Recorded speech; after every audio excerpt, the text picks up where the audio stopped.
గురించి కార్యాచరణ చేయడం వదిలేసి మహానాడు సాక్షిగా అబద్ధాలు చెప్పడమే పనిగా పెట్టుకున్నారు. కానీ ఇక నుంచి అయినా సరే కళ్ళు తెరిచి ఆలోచించండి. దయచేసి జగన్ గారిని తిడితే మీ అసమర్థత కప్పిపుచ్చుకోవడం మాత్రం జరగదు. మీ అసమర్థత అంతా కూడా ప్రజలు చూస్తూనే ఉన్నారు.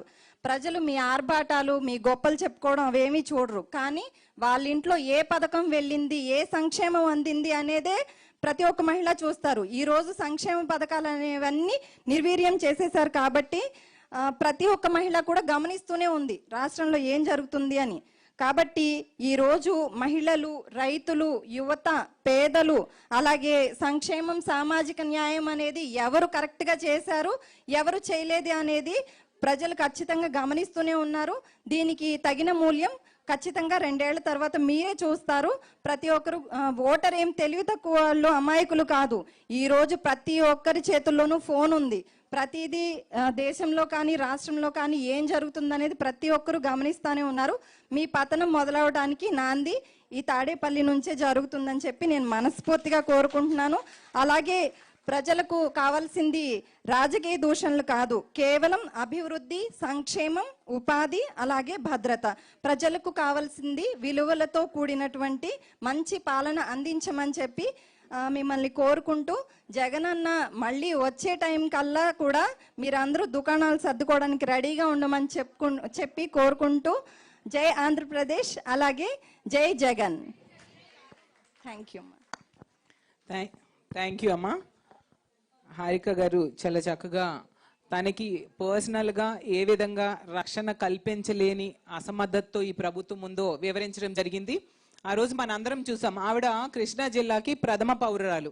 అలాంటి వ్యక్తికే ఒక మహిళ హోంమంత్రిగా ఉన్న ఈ రాష్ట్రంలో రక్షణ లేదు అంటే ఎంత దారుణంగా ఈ కూటమి ప్రభుత్వం మహిళల రక్షణ గాలికి వదిలేశారో అర్థం చేసుకోవచ్చు.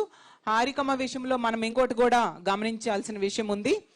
ఎవరైనా బాధితులు ఉంటారు, బాధించిన వాళ్ళు ఉంటారు. బాధించిన వాళ్ళ మీద కేసులు పెడతారు, బాధితులకి పోలీసులు రక్షణ కల్పిస్తారు. కానీ ఆవిడ విషయంలో తీసుకుంటే బాధించబడిన తన భర్త మీద కేసు పెట్టారు. బాధితులనేమో రక్షించాల్సింది పోయి వాళ్ళ మీద కేసులు పెట్టి బాధించిన వాళ్ళని రక్షిస్తూ ఉన్నారు పోలీసులు. అంత దారుణమైన రాక్షస పాలన రాష్ట్రంలో సాగుతూ ఉంది. ఇప్పుడు ఈ సభను ఉద్దేశించి పెద్దలు, గౌరవనీయులు దివంగత నందమూరి తారక రామారావు గారి సతీమణి అయిన లక్ష్మీ పార్వతి గారిని మాట్లాడాల్సిందిగా కోరుకుంటున్నాను.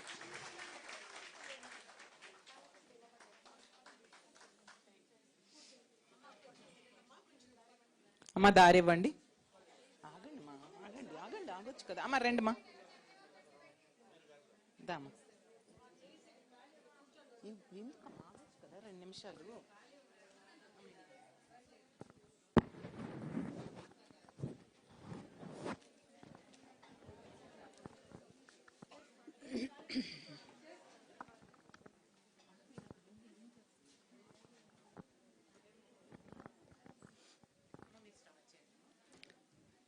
సరే,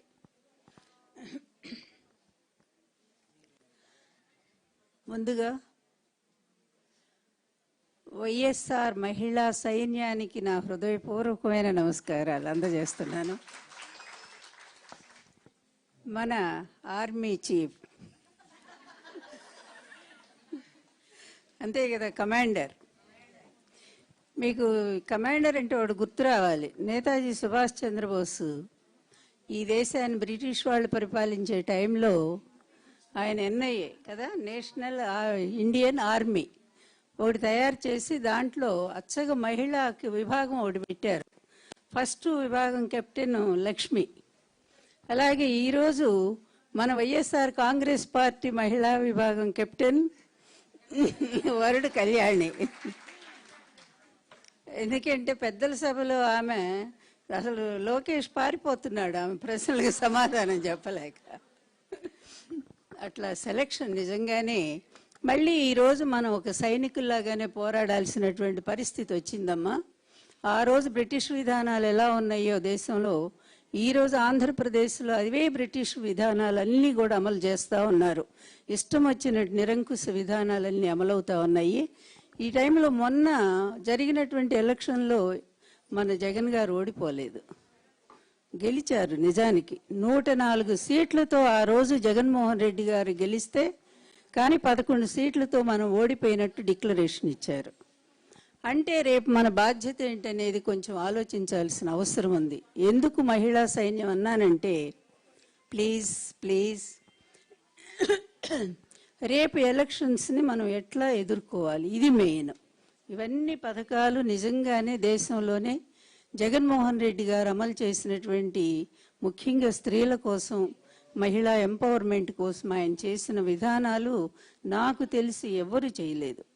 అన్నీ తీసుకొచ్చి మహిళలకు ఒక అండగా నిలబడి ఆయనే ఒక అన్న అయ్యారు, ఆయన ఒక తండ్రి అయ్యారు, ఆయన ఒక తమ్ముడు అయ్యారు, ఆ ఇంటి పెద్ద అయ్యారు, కుటుంబంలో ఒక సంరక్షకుడు అయ్యారు. ఇన్ని విధాల మహిళలను ఆదుకున్నటువంటి వాళ్ళు నేను ఎక్కడ కూడా చూడలే, ఏ పరిపాలనలో కూడా. మీకు ఒక ఎగ్జాంపుల్ చెప్తాను, మీకు గుర్తుండే ఉంటుంది. నిర్భయ చట్టం వచ్చిన తర్వాత, దేశంలో నిర్భయ చట్టం వచ్చింది కదా, ఆ నిర్భయ చట్టం అనేది కేవలం 4 నెలల వరకు, అంటే చేసినటువంటి నేరాన్ని గుర్తించటం, ఆ నేరాన్ని గుర్తించిన తర్వాత దాన్ని అమలు చేయటానికి తీసుకునేటువంటి టైం ఎంత అంటే 4 నెలల టైం తీసుకున్నారు వాళ్ళు. కానీ జగన్మోహన్ రెడ్డి గారి పరిపాలనలో మరి ఆయన దిశా చట్టాన్ని తీసుకొచ్చారు. ఈ దిశా చట్టం అనేది కేవలం 21 రోజుల్లోనే శిక్షను, నేరం చేసినటువంటి దోషిని గమనించటం, గుర్తించటం, తర్వాత దాన్ని ఎంత త్వరగా అమలు చేయాలి అనేటువంటి విధానంలో 21 రోజులకి దాన్ని కుదించి, ఆ విధంగా మహిళా పోలీస్ స్టేషన్లు, దిశ పోలీస్ స్టేషన్లు ఏర్పాటు చేసి, ఫోన్ ఎక్కడ దాదాపు 1.5 మంది 2 కోట్ల మంది, మన రజనీ గారు చెప్పాల, మంది వాళ్ళు యాప్లు డౌన్లోడ్ చేసుకున్నారు ఫోన్లో. ఆ రోజుల్లో అమ్మాయిలకి నిజంగా ఎక్కడ ఏ చిన్న గొంతు ఏదో పోయింది నాకు,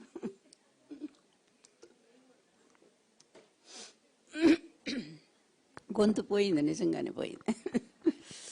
పోయినా పర్వాలేదు, మన సంకల్పం చాలా ఓకే.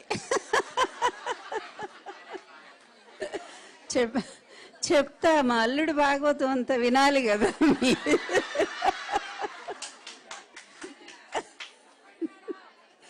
అది నేనే చెప్పాలి కదా, అత్తనే. అదే కదా, అల్లుడి భాగవతం అత్తే చెప్పాలి, ఇంకెవరు చెప్తారు. ఈరోజు నిజానికి సబ్జెక్ట్ అదే నాది. ఎందుకంటే నిజంగా మొదటి బాధితురాలు నేనే కదా, చంద్రబాబు మొదటిగా, సెకండ్ నేను. ఫస్ట్ బాధితురాలు ఇందిరాగాంధీ గారు. ఆమెకు వెన్నుపోటు పొడిచాడు. ఆ టైంలో ఆమెకి ఏం చెప్పాడో తెలుసా?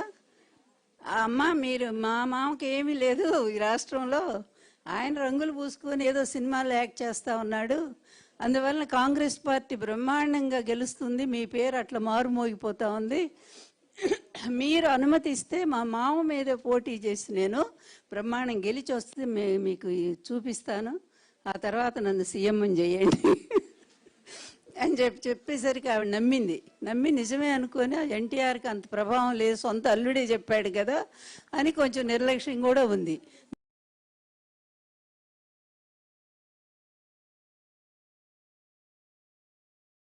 వస్తున్నారు యాక్టర్ అని చెప్పారు. నిజమే అనుకుందామే. తీరా ఎలక్షన్లు వచ్చి 9 నెలల ముందుకు జరిపారు. అయినా కూడా ఎన్టీఆర్ గారు 201 సీట్లతో బ్రహ్మాండంగా గెలిచారు ఆ ఎలక్షన్లో. అప్పుడు ఈ పెద్ద మనిషి ఏమయ్యాడు? చంద్రగిరి నియోజకవర్గంలో కాంగ్రెస్ తరఫున పోటీ చేస్తే, తెలుగుదేశం పార్టీ ఆ రోజు ఒక అనామకుడు, సుబ్రహ్మణ్యం ఏదో ఉంది పేరు, అలాంటి ఆయన్ని పెడితే ఆయన చేతిలో కొన్ని వేల ఓట్ల తేడాతో ఓడిపోయాడు. సొంత అల్లుడు ఎన్టీఆర్ గారికి. అంటే ఇతని బీరాలు, ఇతని ఇవన్నీ కూడా ఎలా ఉంటాయి అంటే, ఇది ఒక ఉదాహరణ. అప్పుడు ఇందిరాగాంధీ ఓడిపోయింది కదా కాంగ్రెస్ పార్టీ. ఓడిపోయిన తర్వాత కరెక్ట్గా 2వ నెలలోనే ఎన్టీఆర్ గారి దగ్గరకు వచ్చేసాడు. వచ్చి, మామ ఇంకా నాకెవరు దిక్కు, మీరు తప్ప ఎవరిని ఉన్నారా, మీ అల్లుడిని కదా నేను, అందువల్ల దయచేసి నన్ను పార్టీలో చేర్చుకోండి అంటే, ఆ రోజు పార్టీ మొత్తం వ్యతిరేకించింది ఇతన్ని ఎట్టి పరిస్థితుల్లో కూడా తీసుకోవద్దు, ఇతను కాంగ్రెస్ నుంచి వచ్చాడు, కాంగ్రెస్నే మోసం చేసినటువంటి వ్యక్తి ఇతను అని చెప్పి ఆ రోజు చెప్పినా కూడా భారీని అడ్డం పెట్టుకున్నాడు. అంటే మొదటి నుంచి ఇతని రాజకీయ విధానాలు ఎలా ఉంటాయో చూడండి. అప్పుడు ఆమె ప్రెగ్నెంట్లో ఉన్నారు, భువనేశ్వరి గారు. ఇదే ఈ మహానుభావుడు, ఇప్పుడు ఈ మహామేధావి ఉన్నాడే లోకేష్, ఈ మహామేధావి ఉన్నాడు. ఈ అప్పుడు ఆమెను అడ్డం పెట్టుకొని ఆమెను పంపించి తండ్రి దగ్గర రాయబారం చేయించి మెల్లగా పార్టీలోకి వచ్చాడు. ఎందుకంటే ద క్యామిల్ అండ్ డిజార్ట్ అనే స్టోరీ మనం చిన్నప్పుడే చదువుకున్నాం, మీ అందరికి గుర్తుంటుంది. 7th క్లాస్లో మన నాంటేల్లో వస్తుంది అది. ఇది మన ఒంటె ప్లస్ ఎడారి. ఆ ఒంటె ముందు యజమాని అడుగుతుంది, ఎడారిలో ప్రయాణం చేస్తుంటే ఆ యజమాని ఏమో చిన్న గుడారం వేసుకొని కూర్చుంటాడు. అప్పుడు ఒంటి బ్రతిమలాడుతుంది, యజమాని నాకు కొంచెం చలిగా అనిపిస్తుంది, గుడారంలో కొద్దిగా చోటు ఇవ్వరా అంటే పాపం కానీ జాలిపడి తలవరికి పెట్టుకో, ఎక్కువ లేదు ప్లేస్ అని చెప్తాడు. ఆ తర్వాత మళ్ళీ కాసేపు ఉన్నాక నా తల బాగానే వెచ్చబడింది, నా వీపు బాగా చలి పెడుతుంది యజమాని, ఇంకొంచెం నన్ను అవకాశం ఇవ్వండి, ఇంకొంచెం ఇచ్చాడు. ఆ తర్వాత కాళ్ళు మొత్తం దూరిపోయింది, యజమాని బయటికి దోసింది, యజమాని చచ్చిపోయాడు చలికి, ఇవంటి మాత్రం హాయిగా ఉంది. సేమ్ ఈ కథలో ఉండేటువంటి క్యామెల్ లాంటి వాడే చంద్రబాబు నాయుడు. ఒంటే ఈ ఎడారి వంటే. అట్లాగే నా విషయం చెప్తా వినండి. మా పెళ్ళికి ముందు బ్రహ్మాండమైన గొడవ, మామూలు గొడవలు చేయలేదు అతను. ఎన్ని విధాల తిరుపతిలో అనౌన్స్మెంట్ చేయటానికి ఎన్టీఆర్ గారు దాదాపు 5-6 లక్షల మంది జనం తిరుపతిలో ఆ రోజు. ఆయన చెప్తూ, నాకు అనారోగ్యంగా ఉన్నప్పుడు, నా ఆరోగ్యం బాగలేనప్పుడు ఒక స్త్రీ నన్ను కాపాడింది, నన్ను ప్రాణాలు రక్షించింది, ఆమె ఒప్పుకుంటే ఆమెను మీ అందరి సాక్షిగా వివాహం చేసుకుంటానని చెప్తే అప్పుడు ఆయన నన్ను పిలిచారు, కమాన్ అండ్ అయాస్ లక్ష్మి అన్నారు. నేను లేచాను కుర్చీలోంచి వెళదామని, అంతే లైట్లు బంద్, మైకులు బంద్. ఏంటి అసలు ఏం జరిగింది ఎవరికి అర్థం కాల. తీరా చూస్తే ఈ చంద్రబాబు నాయుడు మొత్తం బంద్ చేసేసాడు. అంటే మా అనౌన్స్మెంట్ను కూడా తట్టుకోలేనటువంటి